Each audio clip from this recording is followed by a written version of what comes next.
कल 14 जनवरी 2026 को UP state university act के अंतर्गत जो धारा 58(1) है उसमें आदेशित किया गया था, जिसमें जो जिलाधिकारी संभल है उनको प्राधिकृत नियंत्रक नियुक्त किया गया है। उसी के क्रम में आज मैं आया हूं और मैंने भ्रमण किया है और आगे जो भी इस कॉलेज के हित में होगा उस हित में हम सभी जो शिक्षकगण हैं उनके माध्यम से एक अच्छा कार्य करेंगे।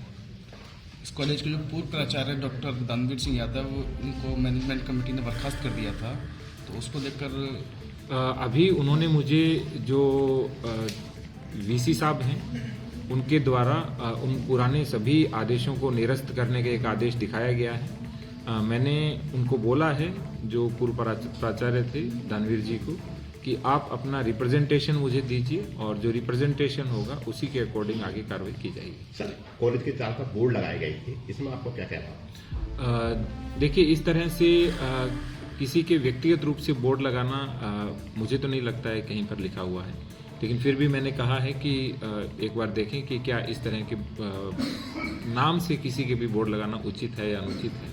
यदि किसी का प्रवेश निषिद्ध किया जाता है तो वो तो एक पत्र के माध्यम से या किसी एक स्थान पर लिख करके ही किया जाता है, जबकि स्थान के ऊपर इस तरह के बोर्ड लगाना उचित नहीं है, जो कि कॉलेज के लिए भी सही नहीं है, क्योंकि बच्चे दिन रात पढ़ते हैं और ये एक शैक्षिक संस्थान है। शैक्षिक संस्थानों में शिक्षा का कार्य होना चाहिए और इसलिए हमने कहा है कि पहले इनका रिप्रेजेंटेशन लेंगे, उसके बाद जो भी स्थिति है उसके अनुसार आगे कार्रवाई की जाएगी।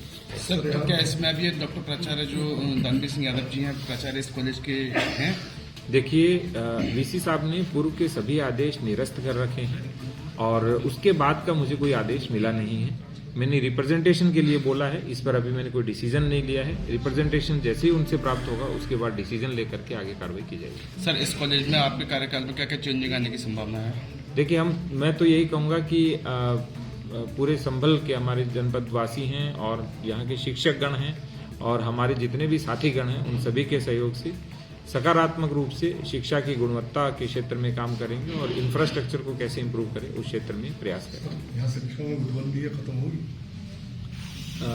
याद रखिए, ये जो चीज़ें होती हैं ये कहीं न कहीं फॉल्ट लाइन का परिणाम होती है और जब उस फॉल्ट लाइन को दूर किया जाता है, संतुलन बैठाया जाता है, तो इस तरह की चीज़ें अपने आप समय के साथ दूर होती है। शैक्षणिक संस्थान का काम शिक्षा देना होता है और शिक्षार्थी का काम शिक्षा प्राप्त करना होता है, तो हम उस दिशा में जितने समय मैं रहूंगा इस दिशा में सकारात्मक प्रयास करूंगा। सर, इस कॉलेज में पूर्व काल में भी बड़े बड़े अधिकारी भी हैं, IAS भी हैं और राज्यपाल भी रहे हैं और धीरे धीरे फिर पूरे नाम था कंपनी में, लेकिन धीरे अब क्या करेंगे इसके? मुझे बड़ी प्रसन्नता है कि जो SM कॉलेज लंबे समय तक इस संभल के लिए और चंदोसी के लिए शैक्षिक वरदान के रूप में रहा, उसे हम पुनः उसी रूप में परिवर्तित करने का प्रयास करेंगे।